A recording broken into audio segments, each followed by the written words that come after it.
Our hands, welcome. Dukoma amashyi menshi cyane dushimira Imana.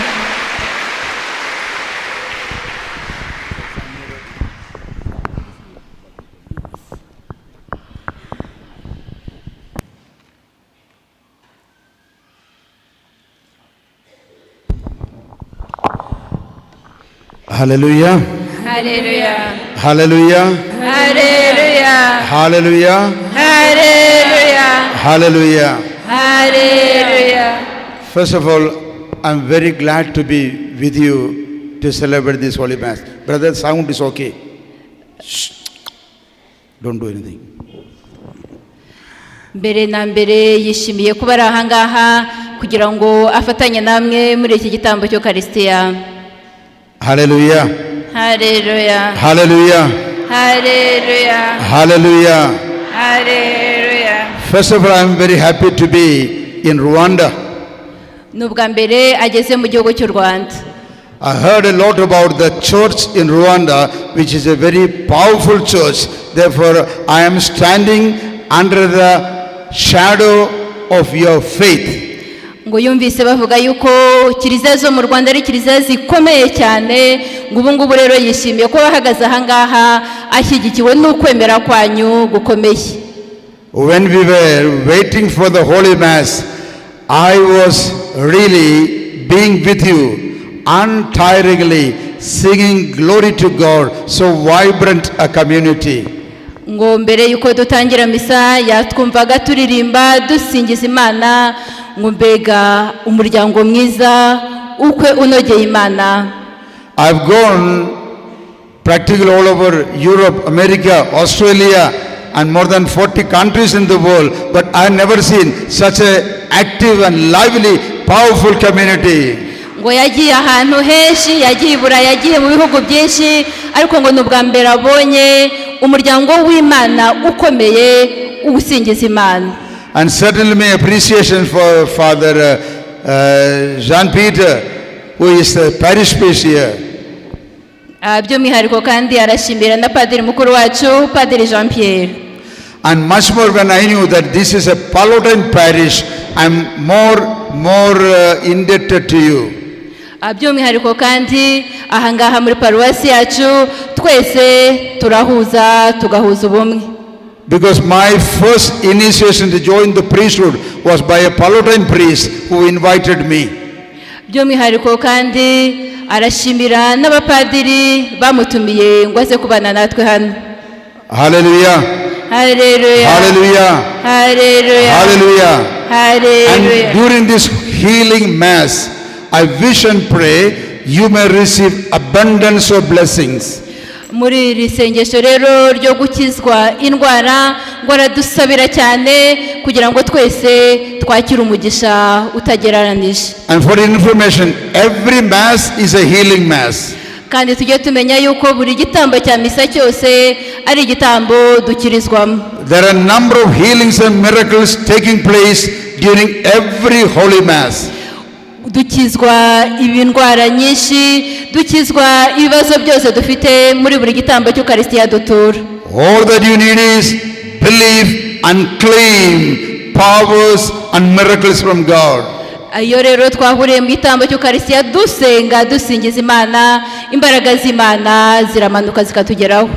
Hallelujah. Hallelujah. Hallelujah. Hallelujah. Hallelujah.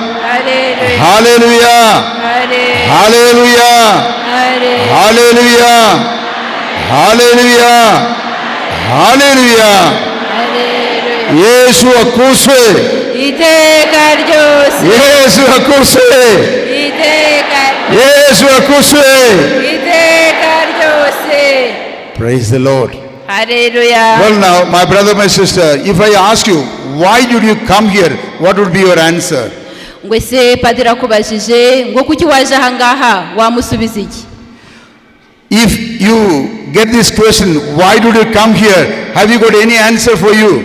Ngo Padiri akubajije ngo kubera iki waje ahangaha wamusubiza ngo iki? You have the answer in the Gospel in Matthew. Gospel in Matthew chapter 11 and verse 28. Matthew 11:28, you read like this. All those who are carrying heavy burden, come to me, come to me, and come to me, and I will give you rest. Ibyo dusoma mu Ivanjiri ya Matayo umutwe wa 28 umurongo umutwe wa 11 umurongo wa 28, Yesu aravuga ati nimungane mwese abarushye n'abaremerewe nge nzabaruhura. Nzabaruhura. Hallelujah. Hallelujah. Therefore, my brother, my sister, you have an invitation. If anybody will ask you, why are you here? Because Jesus invited me. Sorry, say it again. If anybody will ask you why you are here, you have an answer to say, because Jesus invited me. Ngo kugira ngo rero usubize cya kibazo yatubajije ngo kuki waje ahangaha, igisubizo no kuvuga ngo ni Yesu wantumiye. If somebody will ask you, where is your invitation? Open your Bible and say, Matthew 11:28, that's my invitation card. Iyo rero ufunguye Bibiliya uhita ubona ubwo butumire n'icyo Nyagasani yagutumire kuza gukora. Got it now? Are you happy? Murishimye? Murishimye? Hallelujah! Murishimye? Hallelujah! Hallelujah! Hallelujah! Hallelujah. The second question. Ikibazo cya kabiri. How did you come? Ese waje ute? Somebody will say, I came walking. Bashobora kuvuga ko baje n'amaguru. Somebody will say, we came on the motor car. Abandi bakavuga ko baje mu modoka. Somebody will say, tuk. Abandi baje na moto. But your ultimate answer is Gospel of John chapter 6 and verse 44. Gospel of John chapter 6 and verse 44 says, nobody can come to me unless you are attracted by the Father in heaven. Ibyo dusoma rero mu Ivanjiri ya Yohana umutwe wa 6 nuko Nyagasani atubwira ati nta uzansanga uretse igihe abihawe na Data. Hallelujah. Hallelujah. Therefore the Bible says, nobody can come to me unless you are attracted by the Father in heaven. Ivanjiri ya Yohana umutwe wa 6 umurongo wa 44, nta ushobora kungeraho atabihawe na Data. And then you have one more promise there.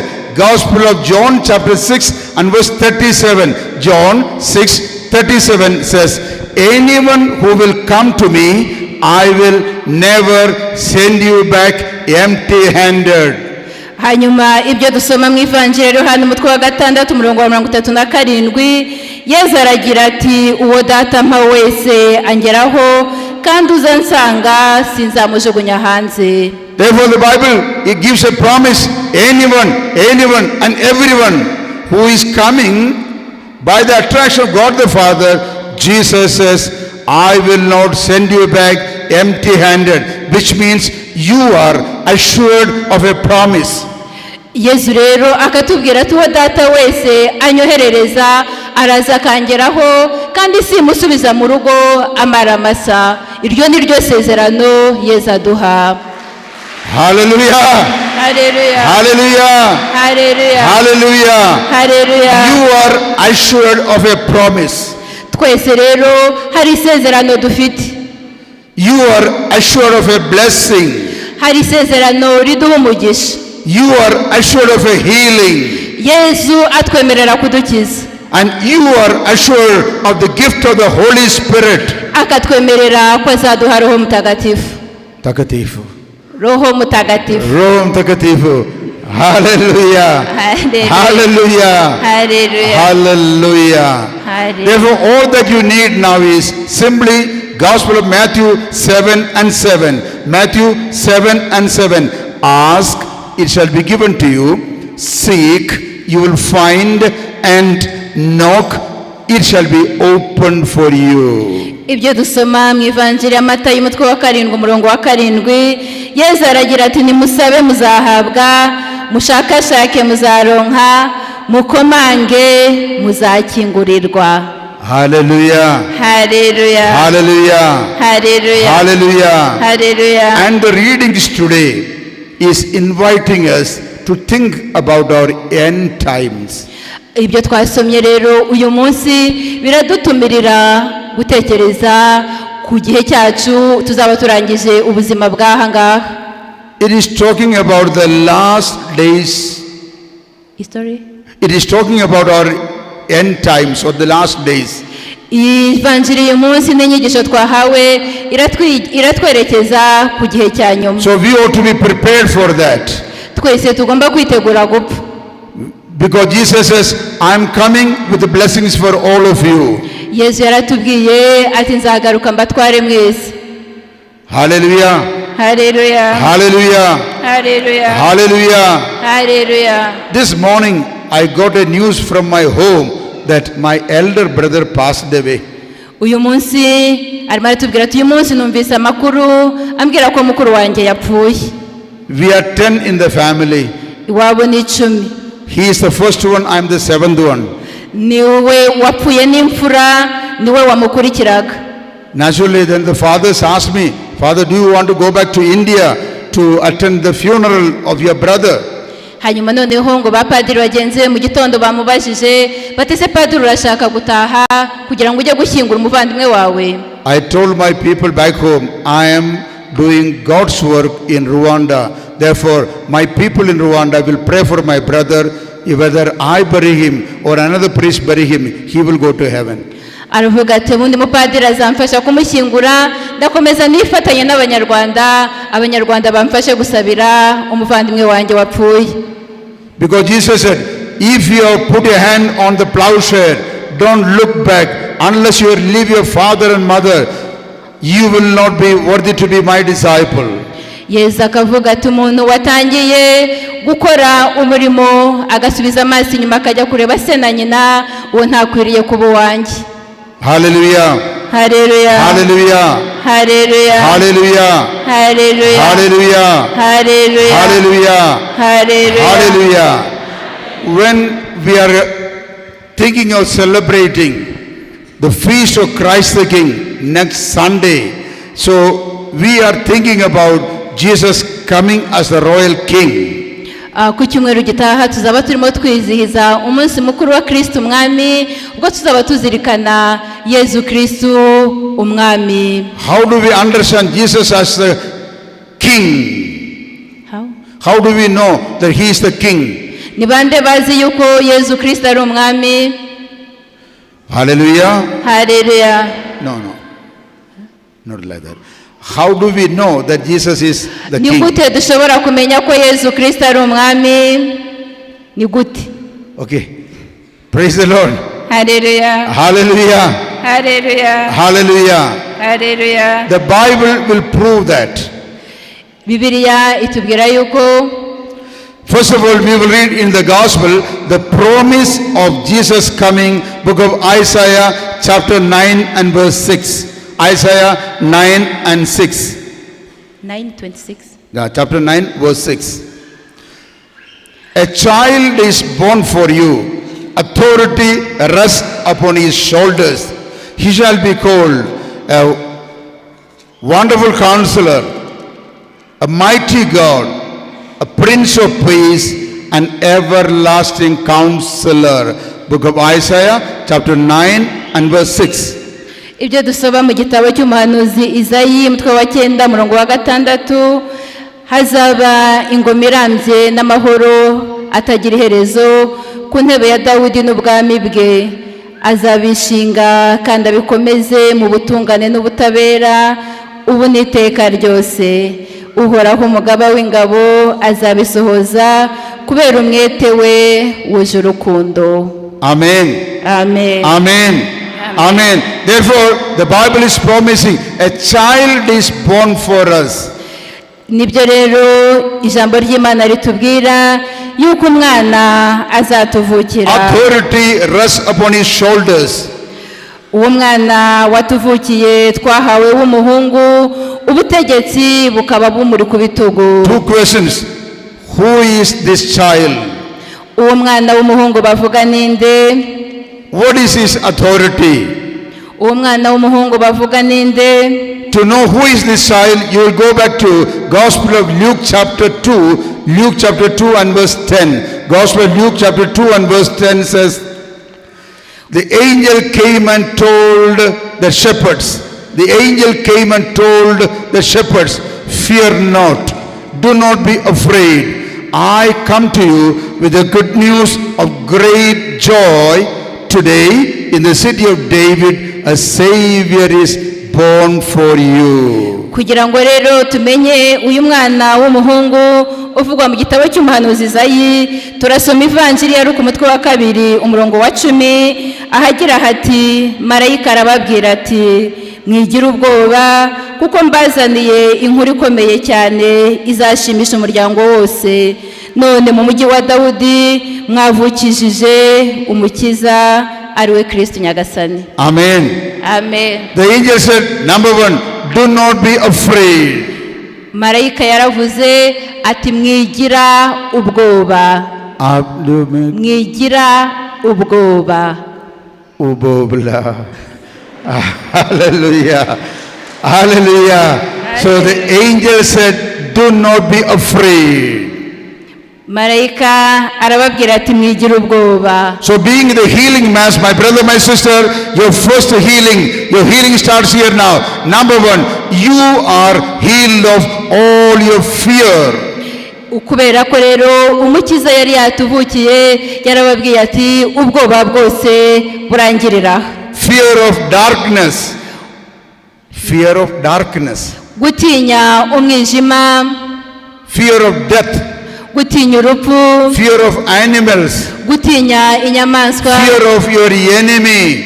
Gutinya abanza bari bo bose. Fear of anything unfortunate happening to you. Gutinya ko hari ikintu gishobora kukugwirira mu buzima For the bwawe. students, fear of examination. Abanyeshuri gutinya gukora ibizami. Some of us, the fear of getting sick.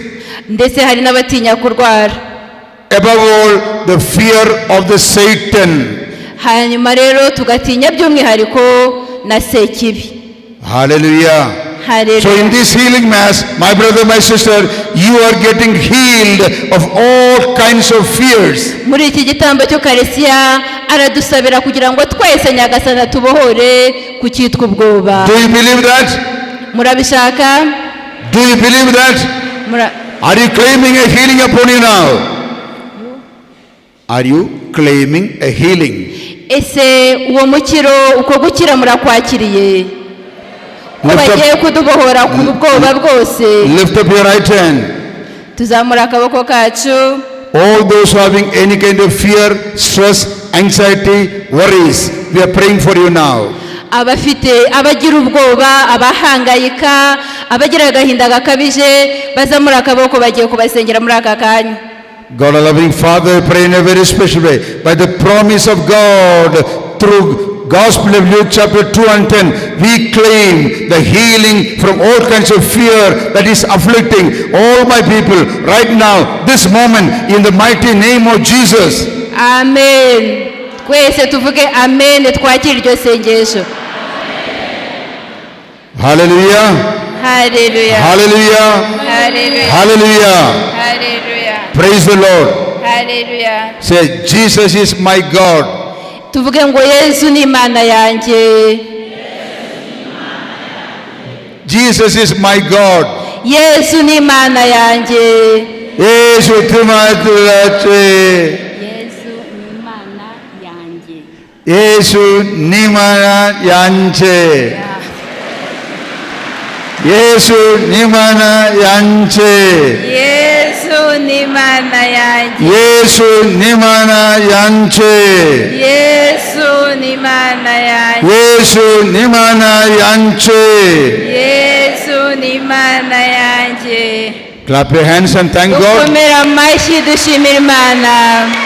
Because Jesus has healed you now. Nyagasani Yesu ari kudukiza muri aka kanya. Because the Bible says Jesus Christ is here right now. Nyantugirire ntidushidikanye, Yesu ashobora kudukiza muri aka kanya. Remember at the beginning of the Mass, Father Vibin told you, book of Hebrews, Jesus Christ is the same yesterday, today and tomorrow. Twibuke ibyo Padiri Vipini yatubwiye agitangira misa, ko Yesu Kristo ari uko yarari ejo hashize, uyu munsi ndetse n'ejo hazaza. Therefore that Jesus, that child born in Bethlehem is right now here with us. Yezu Kristo rero wa wundi wavukiye i Betelehemu ari kumwe natwe hano muri aka kanya. And we claimed Luke 2:10, a Savior is born for us. Hanyuma dusubiremo inshuro ebyiri tugira tuti umukiza yatuvukiye. Authority rests upon him. He has the authority. Niwe ufite ububasha bwose. Authority over sin.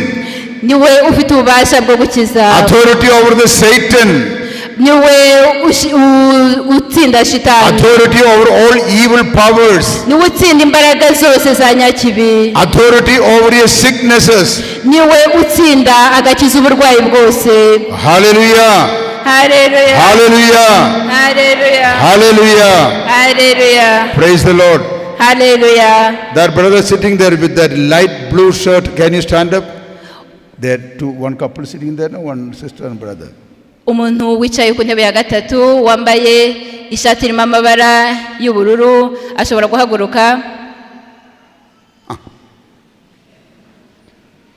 Praise the Lord. Brother, you have got walking difficulty, you have got the back pain also, but God is healing you right now. Wari ufite uburwayi bw'umugongo kubabaza Nyagasani arimo aragukiza muri aka kanya. Brother, come out this way. Keep come. Gwina imbere.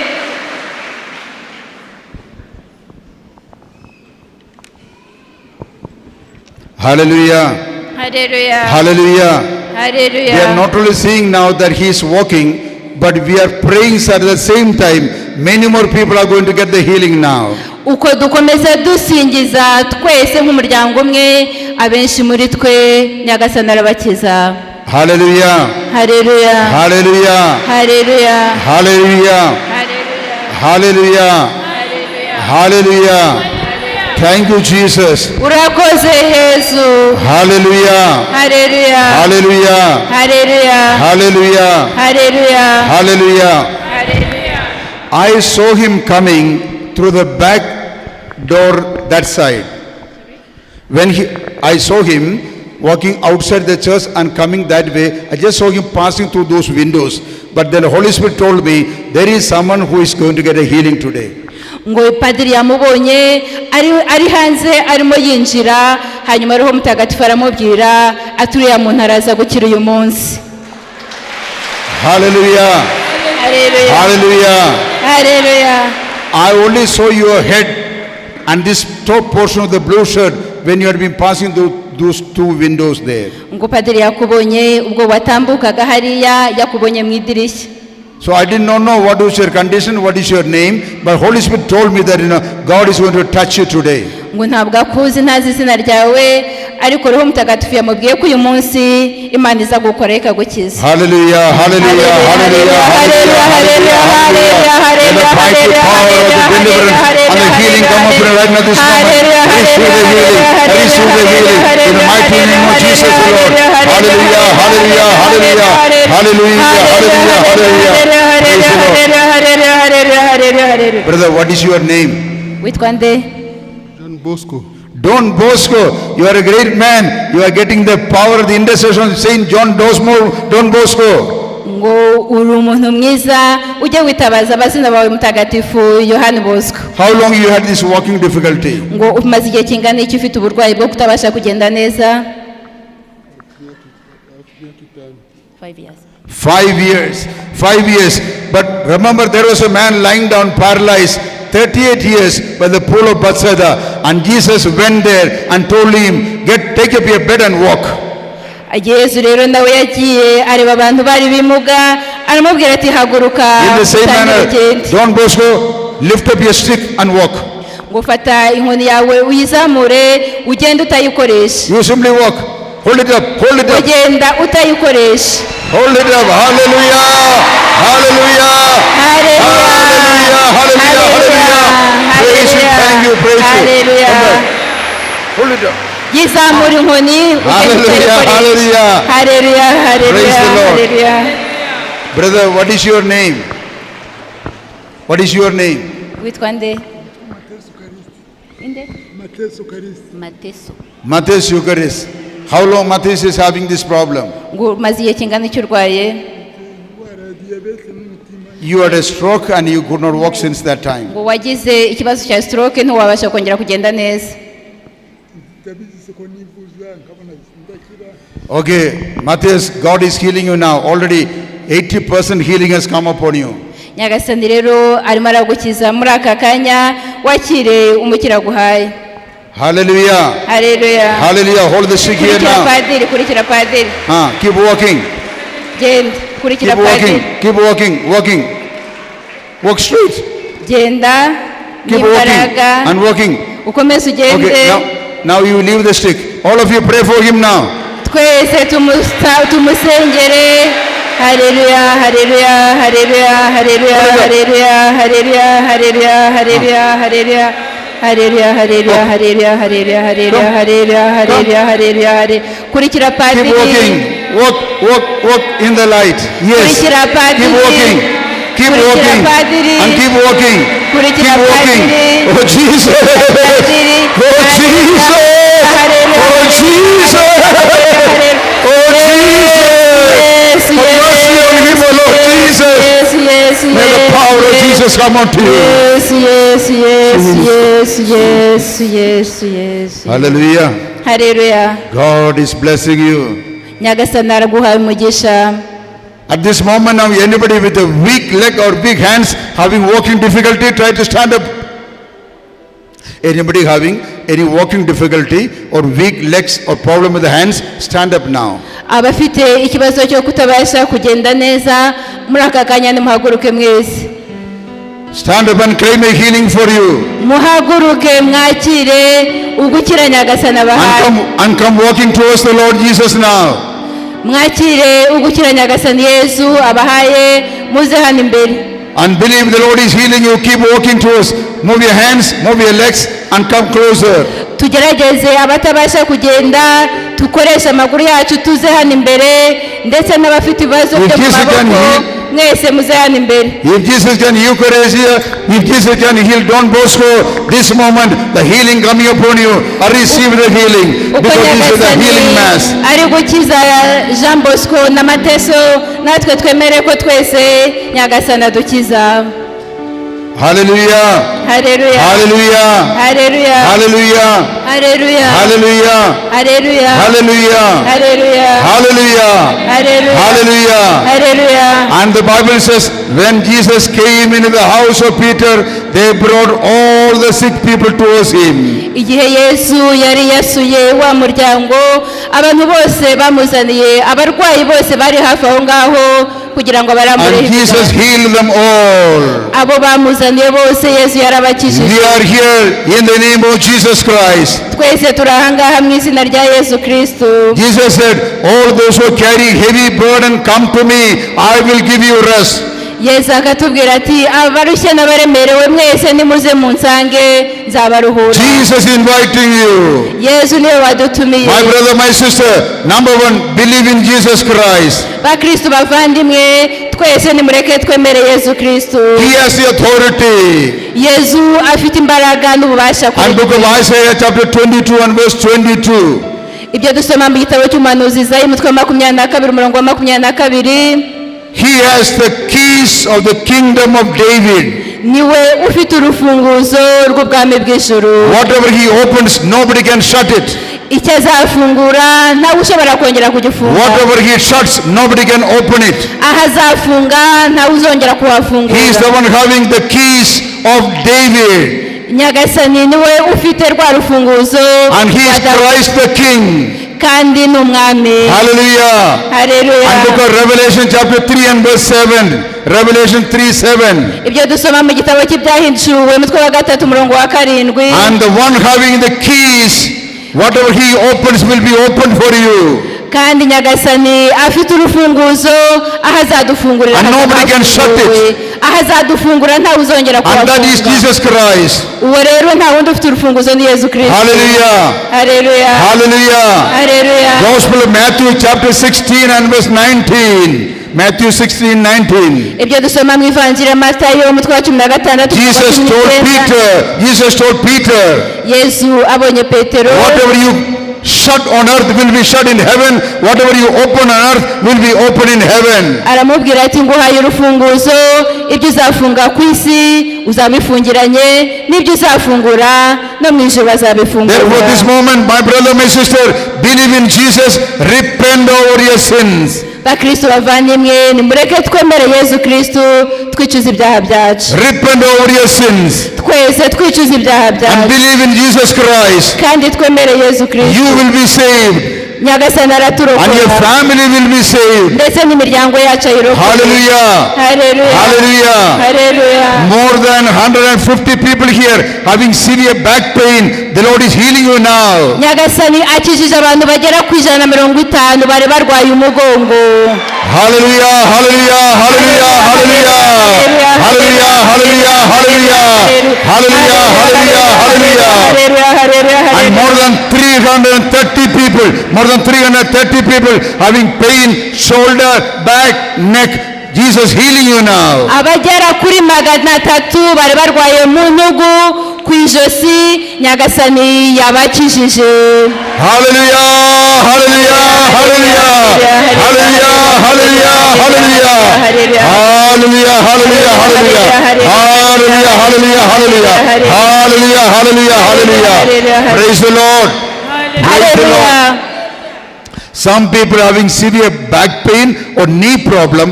Because of that, you cannot kneel down. But this moment, you are healed in the name of Jesus.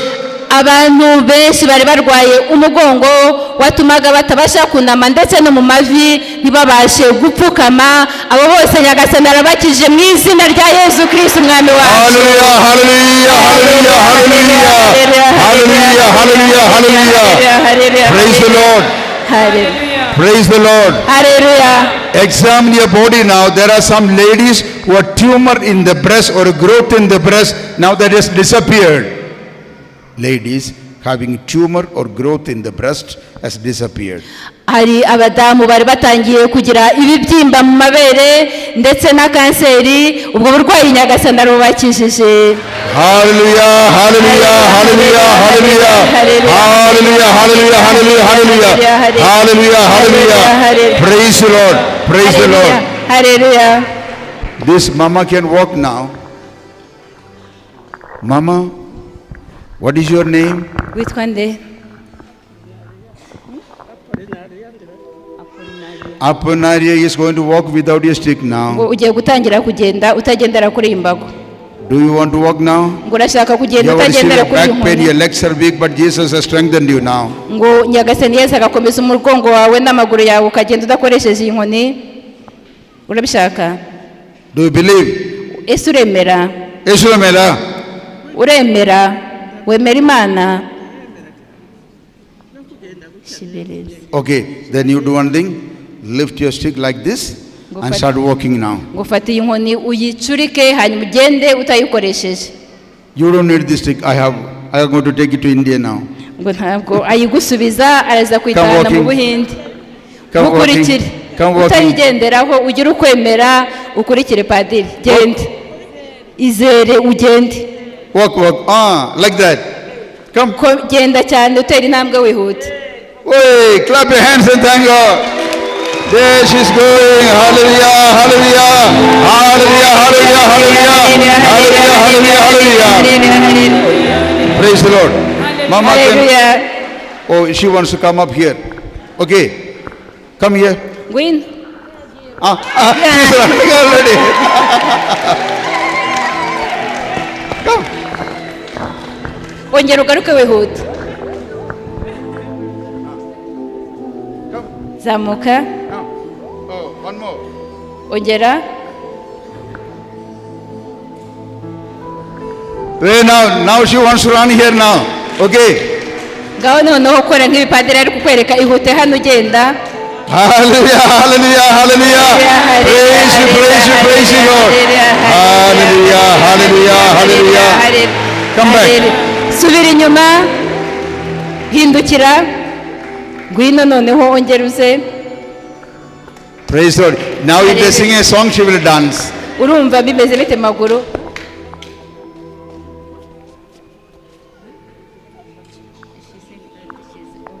also suffering from the eyesight. God is healing you from your eyesight also. Nyagasani ngo Okay. aragukiza. Praise the Lord. Hallelujah. Hallelujah. Aragukije I can look at the smile on his face. Look at that. Yoker is very happy now. turebe ukuntu Mateso mu kanya yariraga none arimo araseka. Where is my John Bosco? Jean Bosco ari Okay, very good. So not only these 2 or 3 people, all those people standing here now, they are all witnesses to the healing touch of Jesus. abahagaze ahangaha mwese mugiye kubona ikiganza cy'Imana yacu ikiza. Hallelujah. Hallelujah. And Jesus said, the Bible said, authority rests upon his shoulders. Ijambo ry'Imana rikatubwira ngo imbaraga n'ububasha bimuri mu bitugu. Authority is the authority of the cross of Christ on his shoulder. Izo mbaraga zimuri mu bitugu n'umusaraba Yezu Kristo yatwaye. Therefore, my brother, my sister, whenever we pray in the name of Jesus, by the power of the cross of Christ, you receive the healing, because this was authority that was on the shoulder of Jesus, the cross of Christ, by which he redeemed the whole mankind. Bakristo bavandimwe, niyo mpamvu iyo dusenga mu izina rya Yezu dukira, kubera ko ubwo bubasha muri mu bitugu n'umusaraba Yezu Kristo yahetse kugira ngo adukize njyewe nawe. Therefore, by the power of the cross of Christ, let all the evil powers, demonic powers, depart from you now. Twakire rero imbaraga n'umukiro biwo mu musaraba wa Yezu Kristo. Hallelujah, hallelujah, hallelujah, hallelujah, hallelujah, hallelujah, hallelujah, hallelujah, hallelujah. And this was the key. This was the key that opened the heaven for you and me. Yezu Kristo ni umwami wavuye mu ijuru aziye wowe nanjye. Hallelujah, Hallelujah, hallelujah, hallelujah, hallelujah, hallelujah, hallelujah. hallelujah. Everybody, make a sign of the cross on your forehead now. Twese dukore ikimenyetso cy'umusaraba muri aka kanya. And receive your healing at this moment in the name of Jesus. Muri aka kanya mwakire gukira mu izina rya Yezu. Believe in Jesus, repent over your sins, and accept Jesus Christ as your only Lord and God. Twakire Nyagasani Yezu Kristo, wa wundi uza kudufungurira imiryango yose y'ubuzima bwacu. Hallelujah. Hallelujah. Hallelujah. Hallelujah. How many of you standing here now, or even sitting also, received a healing from any kind of pain or sickness? Lift up your hands now. Abumva Nyagasani yabakozeho akabakiza muri aka kanya nimuzamure akaboko. Abumva Nyagasani yabakijije. All those who got the healing, lift your hands and wave your hands. Twese abo kumva Nyagasani yakijije tuzamure akaboko. Look at that number of people, thousands of people are there now. Aha muri aka kanya Nyagasani arimo arakiza abantu benshi hano muri twe. This is what we say, healing mass. This is called not only healing mass, mass healing. Mass means healing means huge number of people getting healing at the same time. Ni misa dusabira gukira, ariko mu misa abantu benshi Nyagasani arabakiza. Hallelujah. Hallelujah. Hallelujah. Hallelujah. Hallelujah. Hallelujah. Are you all happy?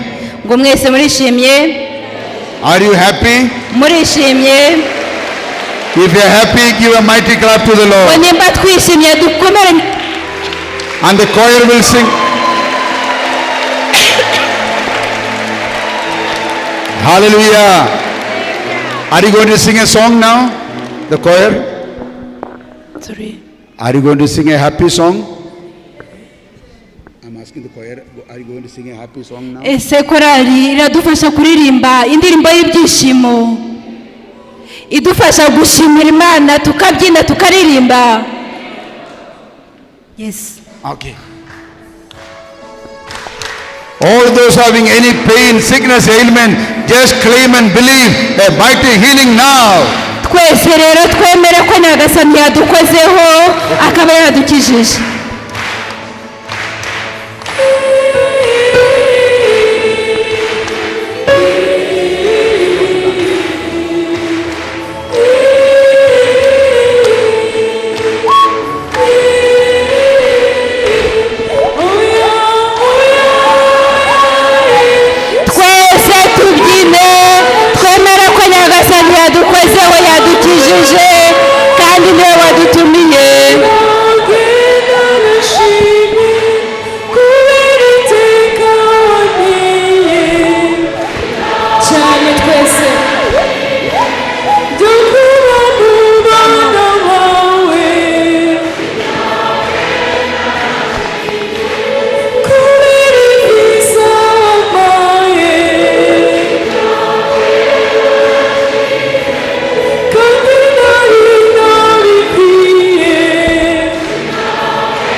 nyagasani yabakijije.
Twese tubyinire Imana, twe kurangara, dushimire Imana.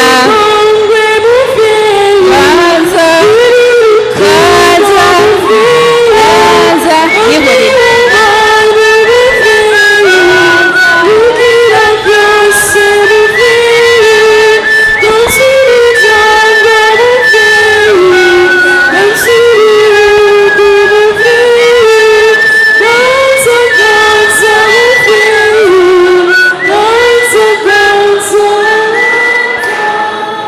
Hallelujah. Hallelujah. Hallelujah. Hallelujah. Hallelujah. Hallelujah. Are you all happy? Murishimye? Murishimye. And remember, we told next Sunday is the feast of Christ the King. Already we are in the mood of accepting Jesus as the King of Kings and Lord of Lords. Twibuke yuko mu cyumweru gitaha tuzizihiza umunsi mukuru wa Kristo Umwami.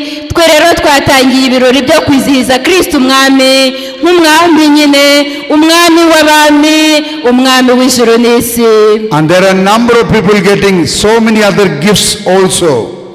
Many more blessings. Nyagasani kandi yatugeneye n'imigisha myinshi cyane. Some people came with a grief and sadness in your mind. You are delivered of it now. Hari abantu baje ahangaha umutima wabo wuzuye agahinda, ako gahinda Nyagasani yakabakijije. All your sorrow disappeared.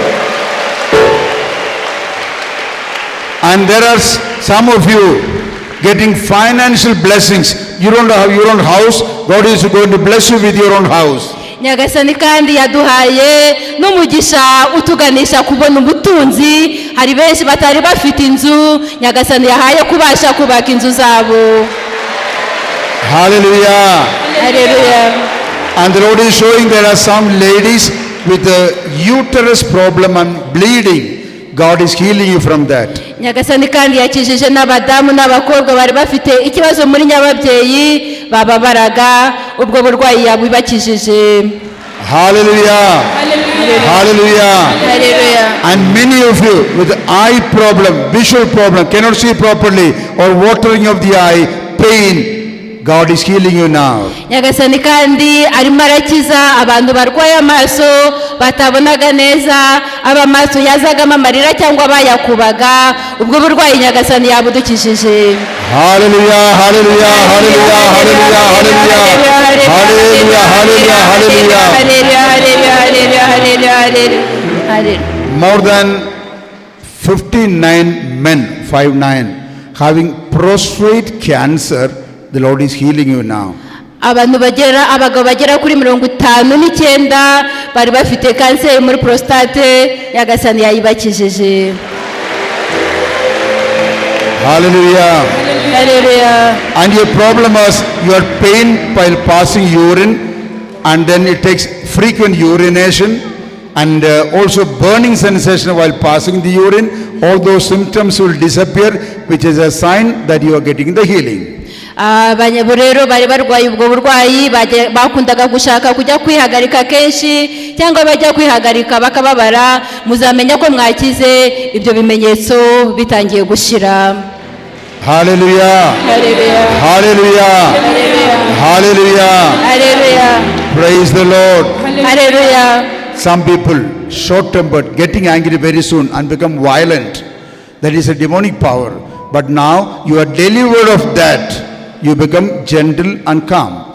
hari abantu bari bafite sekibi ituma barakara cyane kandi bakarakara vuba, iyo sekibi nyagasani yayibabohoyeho yabahaye amahoro. Hallelujah. Hallelujah. Hallelujah. Hallelujah. Now you can gently go back. We continue with the Holy Mass. During the Holy Mass, again there will be so many more healings. dushobora gusubira mu myanya yacu dukomeza igitambo cya misa, kandi twemereye ko no mu gitambo cya misa nyagasani akomeza kudukirizamo. Hallelujah. Hallelujah. Hallelujah. Hallelujah. Hallelujah. Hallelujah. Hallelujah. Hallelujah. Hallelujah. Hallelujah. After the Mass, there will be healing adoration also. nyuma y'igitambo cya misa turaza kugira n'umwanya wo gushengera Yezu Kristo dukora isengesho ryo gukiza. After this, when we recite the I believe, the credo is a very powerful prayer. During that prayer also, many people will get deliverances. mu gihe kandi turimo dusubiramo indangakwemera yacu. Indangakwemera ni isengesho rikomeye cyane, ubwo tuyikora no kwemera benshi baraza gukira. Hallelujah. Hallelujah. You ask her what was her problem. She had difficulty with the back and the leg also. ufite ikibazo cy'umugongo n'amaguru. Joint pain. Say it. Now that pain has gone. ngo urumva ububabare bwashize. ububabare bwashize.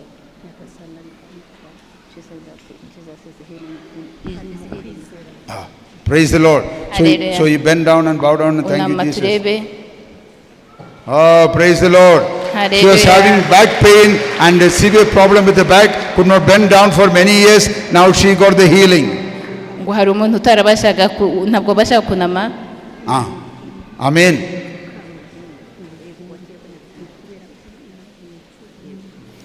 Praise the Lord. Hallelujah. Hallelujah. Okay, you can go. Yeah, slow, help her go down. Just hold her hand, going down.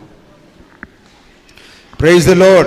Hallelujah. I'm praying for you also. God's blessing come upon all of you. Padiri, God is blessing you and blessing you also. And bless you and bless you and bless you. Praise the Lord. Okay, so you can take them. Yeah. Hallelujah. Hallelujah. Hallelujah. Hallelujah. Hallelujah. And Hallelujah. remember, afterwards there will be the offertory time. It is the time of the offertory. We are offering up everything, and when the offering will be on the altar, the priest will pray like this: let the Holy Spirit come upon these gifts and make them holy, so that will become the body and blood of Jesus Christ. At that time, there will be many healings taking place. ni igihe rero cyo gutura, twibuke ko dutura ibyacu byose, hanyuma padiri yabisengera kugira ngo Roho Mutagatifu abimanukireho, abitagatifuze, nyagasani akadutagatifuza, benshi muri twe tugakira. At the time of the offertory, you are offering up yourself. So you are the best offering, each one of you. mu gihe cyo gutura rero dutura ituro twazanye, ariko natwe twitura ubwacu kuko turi ituro rikomeye imbere y'Imana. Therefore, during the consecration time, the healings and miracles will happen with you also. no mu gihe cya consecration nyagasani arakomeza akadukiza. Some people looking to go abroad for a job or a study, God is opening the ways to get your visa. nyagasani kandi afunguye amarembo ku bantu bashakaga kujya kwiga hanze n'abashakaga akazi. Hallelujah. Hallelujah. Hallelujah. Hallelujah. Hallelujah. Hallelujah. Hallelujah. Hallelujah. Hallelujah. Hallelujah. Praise the Lord. Hallelujah. Are you happy that you came here for the Mass? ngo